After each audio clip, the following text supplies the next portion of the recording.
If you love talking about cats, but your friends and family are kind of over it, this is the podcast for you.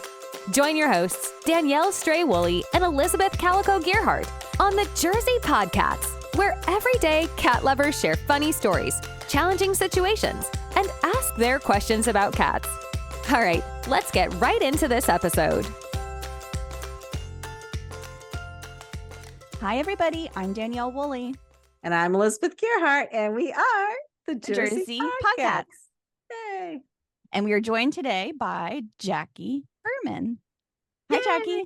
Hey, how are you today? Good. So on the last episode, we gave like a little teaser of what we were going to talk about. And we talked about how important it was also not just to be open to fostering, but also to make sure you have a plan for your kitty cats if anything were to happen to you. And I know that's a very passionate topic of yours. Yes, it is. Yeah. Because people make plans. Well, 70% of people don't make plans for themselves, let alone their animals. But I just feel everything needs to be set ahead of time. Mm-hmm. Yeah, and part of what we were highlighting, Elizabeth, and you can feel free to chime in too, is that, you know, even though people think they're doing something nice of like, oh, I'm going to quickly have to find a home, my friend's cat's passed or my grandma's cat's passed, like, please, somebody take them. Really, if my cats were being just kind of like dispersed out into the wilderness, it'd be different if it was like the perfect home for them. But I really threatened my whole family and said that they're my children, so they have to keep them, unless for some reason it wasn't a match. Right. My daughter knows she has to keep mine.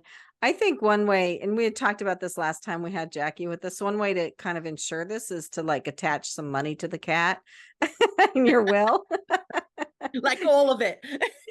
Yeah. And if you need help doing that, actually, you can contact Jackie. Yes. Yeah. Jackie can help you with that. It's like you only get paid this money to take care of the cat as long as the cat is alive. So if you don't take care of the cat and it dies, then the money goes to somewhere else. To Tommy's cats. There you go. All right. I'm liking this episode already. Yeah. So Jackie, how do you help people with that? Like quickly? Well, I'm an associate with Legal Shield and ID Shield. So with our services, a will comes with our services. You could get it updated every single year. So for a small monthly fee, you have an attorney on retainer at all times. So I say you could get it done every single year. And as you get more cats, you could keep adding. How do you know me so well? Well, she's speaking from experience now, and that's why we have her here today. Yeah. So the last time that you were on, Jackie, we talked about your beloved kitty cat, right? Yes, my Layla. Mm-hmm. And then Layla lived a very happy, full life, and she's no longer with us. Yeah, unfortunately. I mean, she was 22 when she passed. That's old for a cat. Yeah, that's old for me too. Because I was looking and it's 100 and something in human years. Wow. Yeah. So I had reached out to Jackie because I heard what had happened and just wanted to give my condolences and support her. And from there, a nice string of events have happened. And I think I'm going to let Jackie tell the story because I already kind of queued it up from before. Oh, no. Well, things happen for a reason. I really, truly believe that. And Danielle called just giving her condolences, never thinking. But she had mentioned that there was these 3 cats that were found at an abandoned house. And they need a foster for it. So I said, well, okay, before I couldn't foster at all because I wouldn't bring in another cat for my 22-year-old. I didn't want to stress her out. And that's smart. Yeah. And now I have, I'm petless, so I can take in the cats. So Danielle caught the first 2. They were able to capture them. And one cat, I was going to be a foster. That's all I was going to do was foster. And I was not planning on 3. And then 2 weeks later, they were able to capture the 3rd one and brought him over to me. And I'm a total foster failure. Well, The let me first- add a couple more details in there Oh, because there was okay. a whole dynamic with the cat. So that's why I had reached back out and just let her know I had caught the third one. And it was because while we were going, so with rescuing, you can't just show up and take the cats. Like I started working on a blog post, which I'll get to someday over the rainbow. But people think like, oh, just come get the cats. Like for people who have their own cats, can you literally just go get the cats? Like I can't even pick up my cats half the time. So it's not a thing. So there's a lot of planning that went into it. And I observed that one of the cats that she had already was pretty self-sufficient. He had actually tried walking into my car a couple of times, but I didn't want to take him without the others because once, it's a whole thing you have to They coordinate. were bonded. Yeah. And then the second cat that I had got with the first cat seemed to be bonded with the cat that was still outside that we couldn't get. And her demeanor completely changed. And you could tell that she was sad. Like she was happy to be with the first cat, but you could just tell she like missed the third buddy. So I had said, are you open to taking the third as well? Because it seems like they're bonded and we'll just kind of figure out a plan from there.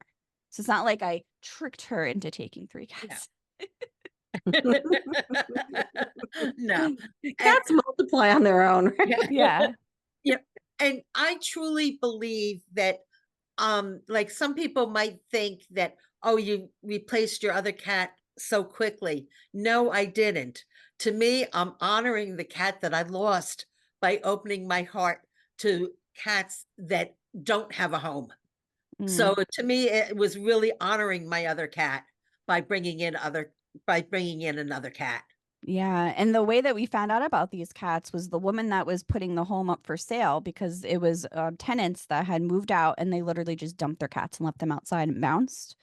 And she just felt awful. She had been feeding them, but she's like, you know what, winter's coming, it's starting to get cold, and she reached and called all around, and she just happened to find us up somehow at Tommy's Cats, and it was close enough to my house that I was able to chip in and help with the help of my friend Raymond because my hands in the winter, I can barely do stuff around the house, let alone pick up crates and traps and all that. So shout out to him for helping.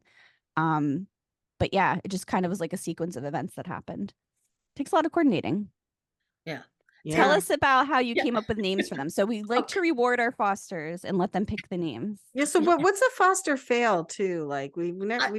Well, the foster fail is I signed adoption papers. Okay. The first one that I decided I had named, I don't know what I came up with, I was naming them after candies. So the first one was Snickers. And Snickers bonded with me immediately. He's the sweetest cat I've ever had. He was just a big love. He really appreciated it.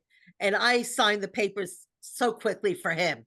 And then the other two, I did wait. The Because the one, thought was that we could get them adopted together somewhere else, right? yeah. But I named the other one Kit Kat. Uh and then the third one, I kept changing the names, and he happened to have come to me on my son's birthday. So I named him after my son, which I named him Marshmallow. And your son's name is? My son's name is Marshall. There you go. So, and we call him Marshmallow sometimes. So I was like, okay, that's a perfect name and he's big and fluffy. He's all black. He looks like a panther, but he is big and fluffy like that and sensible, like a marshmallow. And it wasn't long before Marshmallows decided to start climbing up into bed with you too, right? Marshmallow is a big love also. Once he started sitting next to me, giving me licks, climbing into the bed with me, I'm like, I can't get rid of him. I'm sorry. The female Kit Kat, I'm still working on her. She's she's shy. It's taking her a lot of time to warm up to me, but she'll come to me. She'll sit on the floor looking at me, and she wants me to pet her. So I pet her, and now she's actually let me get where she'll be sitting on a chair, and I can now come over and pet her on the chair. Without her running away. Yeah, before she would run away immediately. So she is getting a lot closer to me, and hopefully, I'm just giving her time. That she actually let me pick her up last week for the first time. Hmm. So we're getting there. We're really getting there. So I'm really proud of how she's come, how far she's come, and I'm just giving her patience and love. I've had cats do that too in the past where they're like pretty wild, like this little black one that we found in Atlanta. Well, that my other cat found in Atlanta and brought into our house and adopted. So, of course, we had to keep her because she was his cat, but she wouldn't let a human touch her. And to the point where she had to sleep on me every night, but after a few years, and she would let everybody pet her. But it took years, literally, it took 2 years before anybody else in the house could touch her besides me. Because you don't know what the cat went through before that. Exactly. Exactly. One time it was really funny. I had the two cats, the two males were in the bed with me. She jumped up, saw me, and then turned around real quickly and jumped off. It was No. it was the funniest look on her face. She's like, But when you're not home, I sleep here. How dare you be in my bed with my exactly, cats? yeah. But she is a sweetheart. I could see that she is going to be really loving. She Mhm. really is pushing herself. She really wants the love and attention. So I'm giving it to her slowly. And I love that you're matching her needs. You're not like forcing it on her. You're just letting No, her come to you, letting her do it on her own time. So yeah, how long have you had these 3 cats now? since January. Oh, so it hasn't even been almost 6 months. Well, this is June 1st, so about 6 months. Yeah. Well, And that's good progress. yeah, she's doing great. And like the one my one Snickers, I mean, the first one, he was just right away, he would I'm surprised he's not on your lap right now, to be honest. I know. So am I. But he would just flop over, have me rub his belly right away. Mm, And I'm like, oh, he's a keeper. you know. mm. And then the Well, he other one, matched your energy too. He knows that you're full of love. and you know what? I really needed I feel they rescued me.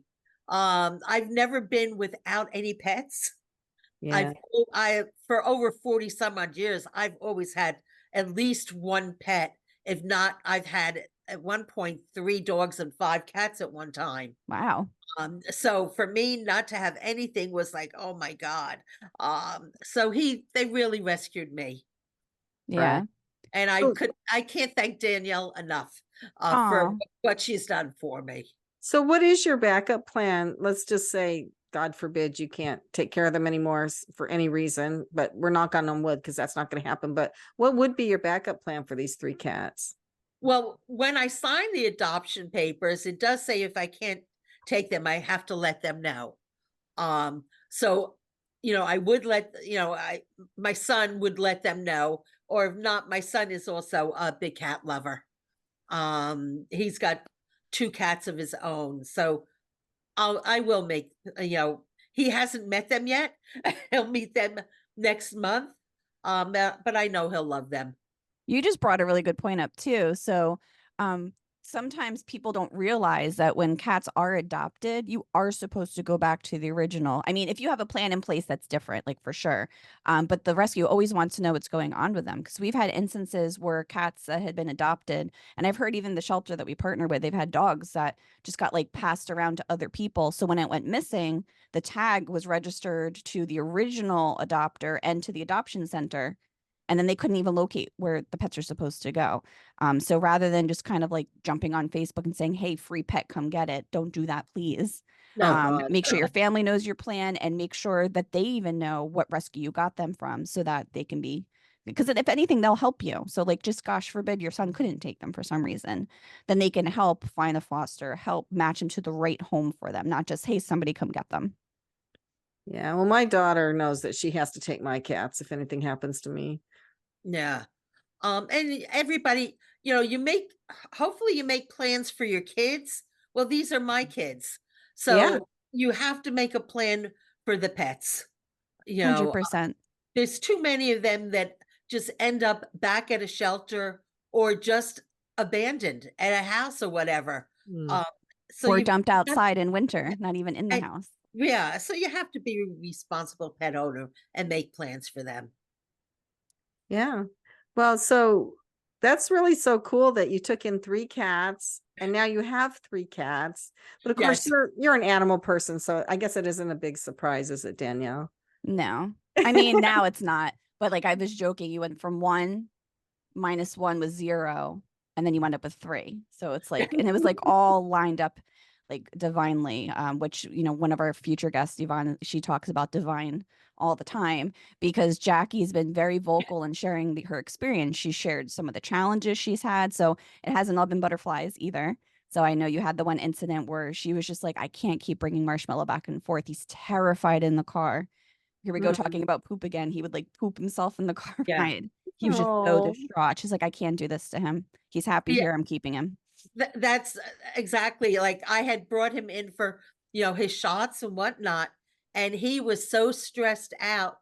This is Marshmallow, and he was so, I'm like, and he's a black cat, and seeing when I went to the shelter and there's so many black cats that are up for adoption, and I could not see him sitting in a cage like that every single week until he was adopted, and being in the cage, people wouldn't know what a big love he is Right. because Yeah. that wasn't his environment. So I'm like, I can't do this to him. He's got to stay here with me. And so I whisper in their ear, don't worry, you've got a forever home. You know, I'm your Aw. mommy now, don't worry. Now, what would Aw. you tell to other people about your experience? Because from sharing your experience, the good and the bad, you've actually helped me with getting more foster homes. Yeah. Well, Um, I was on one call that's called Motivational Monday, and we actually, which both of you ladies know, Lisa, and I yeah. was on her call, and she wanted a word of the week. So I said I was grateful to Danielle because Danielle introduced me to the 3 Fosters. Well, little did I know Yvonne lived really close to me. So, and she had lost her cat last year. So I was like, you know what? Let's go out for a cup of coffee. So we went out for a cup of coffee, and I was telling her how I felt that it is an honor. It's honoring my cat when I get another cat to replace it. When I get a homeless cat, that it's really giving an honor. So she was like, you know what? She liked the way I had mentioned it to her. I gave her Danielle's phone number. She was going to foster this cat that Danielle brought to her, Freckles, and she fell in love also. You know, Aw. and she's like, "You're so right," that she was able to open up her heart again and heal from the loss of the other one. You're always going to miss the other one, but Right. it's so nice having that love again, and you're helping a homeless cat.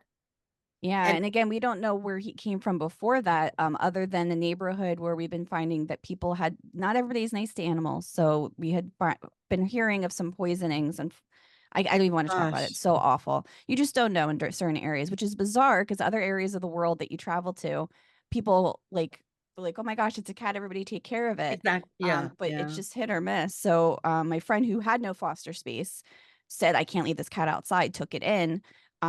Wherever it came from before, I guess it was always looking for food. So it was so used to, as soon as it found food, it would eat so fast that it would just Hmm. throw up and then run and hide again and then only come out for food. So introduce, gosh, who was it? Was that Freckles? Nope. Actually, I'm getting my cats mixed up. That was a different cat. That was Skip. Ignore me. But he Okay. was the one that was outside. He wasn't the one that was eating so fast. But he was the one that was just really timid and shy because the only foster space we had was with other more rambunctious cats. That's what it was. I'm on the right track now. And the rambunctious cats were freaking him out, and he was just hiding under the bed. And every time he tried to come out and like explore, they'd just like start pouncing on him. Like he was just wasn't a match for that foster, but it was the only space we had. So when you introduced me to Yvonne and I was talking with her and she was telling me what kind of cat she was looking for, I said, Freckles. Freckles sounds like the perfect foster for you. So like really just like matching people to it as well is Yeah. important. Yeah. Yeah. Yeah. Then I was talking to somebody else, because I do network a lot. I'm out there a lot. She's the queen. And I was telling her about Danielle and Tommy's cats, and she's like a big cat lover, and she has a couple of cats of her own, and she was like, "You know what? Let me foster some." So she has Aw. a couple of foster cats now. Yeah, she's actually helped us get 2 cats adopted so far that were in her home originally, and she helped them come out of the shell. That was the one that was throwing up and hiding under the bed because they were scared to not have food. And she actually has the kittens right now. A couple of weeks ago, I talked about the poopy kittens. She's got blessed with those, and she's really giving a lot. She's like washing these cats all day long. She says it's so challenging, but also rewarding too. So when people try going online and just getting like a free kitten, they don't know that they might be getting one that already has worms or some kind of bacterial issues. They're not fixed yet. You know, rescues do all that. I'm not saying you have to come to ours, but just really want to be an advocate for rescues out there and make sure you're supporting them. And yours full name is Tommy's Cats Rescue. It's full. Our full name's actually just Tommy's Cats.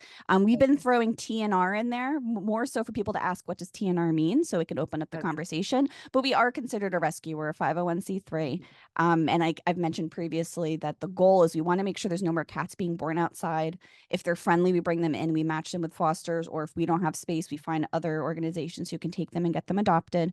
And then if they are not adoptable, you don't want to force a cat to stay inside if it's not adoptable, because it's actually going to stress the cat out and make them sick.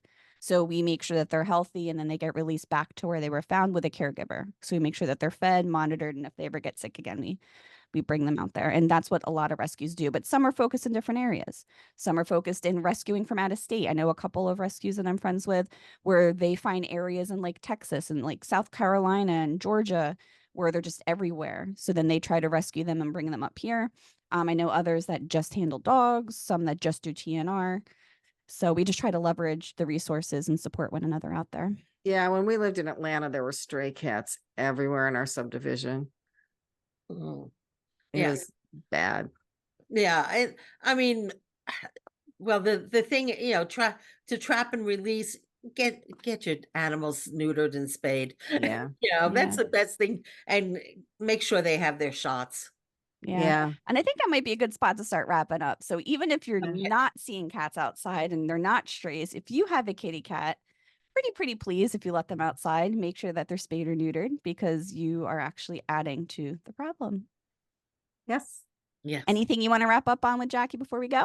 There's one thing I wanted to ask you before we go. Mhm. I know you're having a fundraiser coming up for Tommy's Cats at 3BR. Yes. Can you mention that? Yeah, we have a couple actually. So for people who are not in New Jersey, you're welcome to fly in or drive in or do whatever you want. But if you're local to Keyport, on Friday, June 14th, there's a local distillery called 3BR in Keyport, New Jersey, Monmouth County, where they're going to be donating 10% of all the drink purchases there. And we're going to have like a spot where people can bring food or litters or donations or gift cards or anything to help the cats in need. And then we're also having one in July at MJ's in Middletown, where same thing, it's like a dine to donate type thing.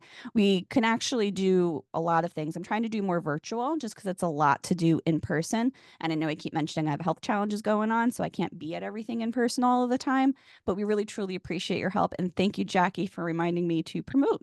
Because again, you're the queen. Well, I love 3BR and I'd love I do Tommy's too. They're Cats. awesome. And they So love let's put it cats. So it was a together. win-win for me. Yeah. All right, guys. Well, thank you again so much for Thank you. listening. If you'd like to be a guest, hop on. If you'd like to connect with Jackie, she's actually a partner with Tommy's Cats too. You can learn more about her on our website or on the jerseypodcats.com. And we'll see you guys again soon. Thank you. Bye. Thank you. Take care. Bye. Thanks so much for listening. Let's keep the conversation going. Give this podcast a rating so other cat lovers can find it. Connect with the Jersey PodCats on social media or visit thejerseypodcats.com and leave a message sharing a story or question about cats. Thanks again for joining us, and we'll catch you in the next episode.